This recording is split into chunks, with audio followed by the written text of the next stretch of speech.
हमारे यहाँ भाषा का बड़ा महत्व है, होना भी चाहिए। संकोच, लिहाज, अदब, तहजीब, ये हम लोगों की संस्कृति में है, ये अवध की धरती में। भाषण का देता है और बाहर के भीड़ लेके, बाहर के किराए के टट्टू लेके और कहा है कि मैं गोली बहुत तेज चलाता हूँ, ये भी बहुत तेज गोली चलाते हैं, ये भी बहुत तेज गोली चलाते हैं, ये है वो है, इतनी गोली चलाओ कि गुंडा वाले उधर सूखा ही है, गीला लोग है। हम पहले कहे, मैंने कहा कहे कि तो हमने मन की बात कह दी है, लेकिन फिर रोवत पुलिस को न जाए।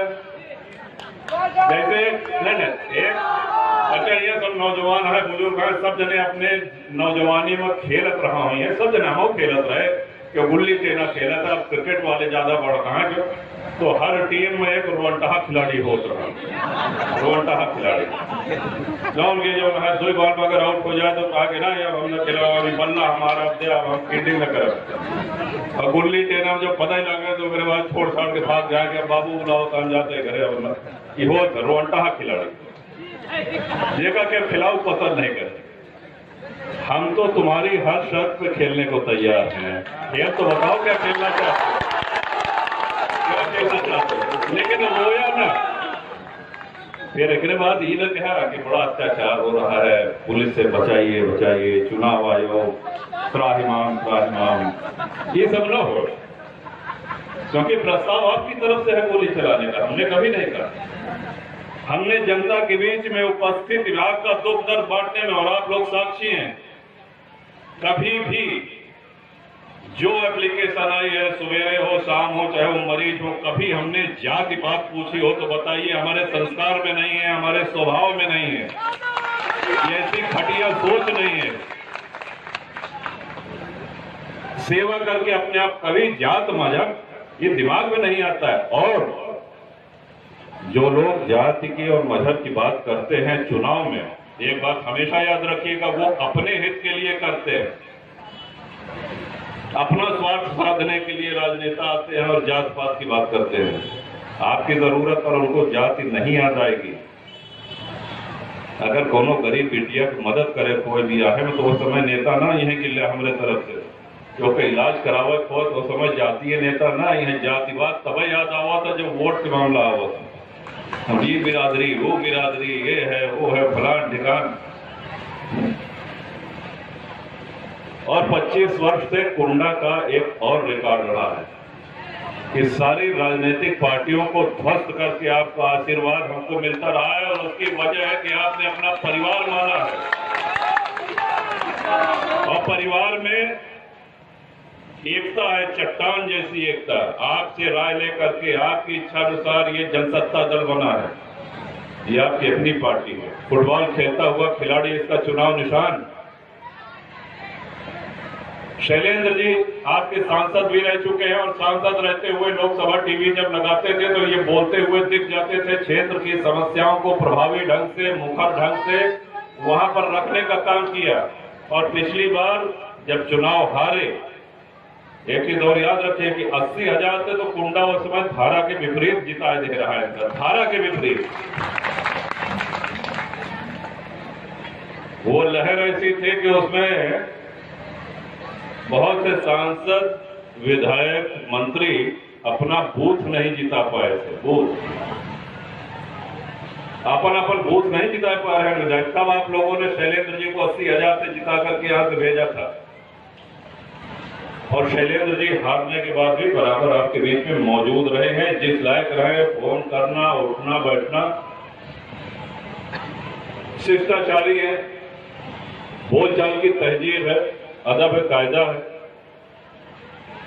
और सबसे बड़ी बात है कि आपकी अपनी पार्टी के हैं, इनके गारंटर के रूप में हम आए, क्योंकि इसके पहले जो सांसद निर्वाचित हुए, जो अभी मौजूदा सांसद हैं, जीतने के बाद जब वो गए तो 5 साल पलट करके नहीं देखे थे। अब क्यों उनसे पूछ ले कि सांसद जी 5 साल आप कहां थे, तो मारे लगा थे। सही बात है, ये कहती नहीं उधर मारे, इधर तो भगवान करे इधर न मारे, आगे कुछ लगा। ऐसी राजनीतिक तमाशा होता है। अच्छा, हम तो चुनाव नहीं लड़ते हैं, चुनाव शैलेंद्र लड़ता है और सब बुरा भला हमका कहता है जितना प्रत्याशी है। पंडित जी, हम चुनाव लड़ रहे हैं, बताओ एक साहब। अरे भाई, हम तो जैसे सब जने समर्थक है, सब जने वैसे पार्टी, सब लोगों की पार्टी वैसे हमारी भी पार्टी, जितनी है हमारी पार्टी उतनी है आपकी। हम सभी लोगों ने शैलेंद्र जी को अपना प्रत्याशी चुना है। अब जौन भेड़े को हो, जौन बुरा भला कहा हो, इनका कहा है, हमसे सब इसका मतलब है। हम तो उनके राष्ट्रीय अध्यक्ष को कभी नहीं कुछ कहे, हमने तो सबका हमेशा सम्मान किया है। राजनीतिक रास्ते अलग हो सकते हैं, राजनीतिक विचारधाराएं अलग हो सकती हैं, और जिस दिन सपा के प्रत्याशी महोदय ने ये कहा कि गोली चलाऊंगा, ये करूंगा, वो करूंगा, सूखे आएंगे, गीले जाएंगे, नेताजी उस दिन हमारे मन में एक बात आई थी और हमने कहा भी था कि डॉक्टर राम मनोहर लोहिया, आचार्य नरेंद्र देव और पंडित जनेश्वर मिश्र से शुरू हुआ ये समाजवाद आज कहां जाकर के पड़ा हुआ। आज ये तरह बोले आज तो का यह बड़े निर्वाचित की जाए कि गोली बहुत तेज चलाओ, ये कोनो क्राइटेरिया है का? और अगर है तो फिर फिर मुकाबला हो तब माना जाए। फिर वही सर कि रोते हुए मत जाना बेटा, फिर चुनाव आयोग और पुलिस के पास धरातल खिसक चुका है, धरातल खिसक चुका है इन्हीं बदतमीजियों के कारण, इन्हीं बदजुबानियों के कारण। बोलने की तमीज नहीं है, बेहूदगी है बातों में। और जनता अपना सेवक चाहती है, जनता एक ऐसे व्यक्ति को चाहती है कि जिससे अपना सुख दुख बता सके। जनप्रतिनिधि संविधान ने हमको एक शब्द दिया, जनप्रतिनिधि का मतलब होता है जनता का सेवक, जनता का नुमाइंदा। उसका तो ये मतलब नहीं है कि जीत के आप जाइए और दिल्ली की गलियों में, वहां की रंगरलियों में खो करके रह जाइए। आपको लौट करके यहाँ आना है, जनता की समस्याओं का निदान करना ही होगा। और वो तब आप कर सकते हैं जब आप जनता के बीच में रहिए। दिल्ली और बंबई में और लंदन में बैठ करके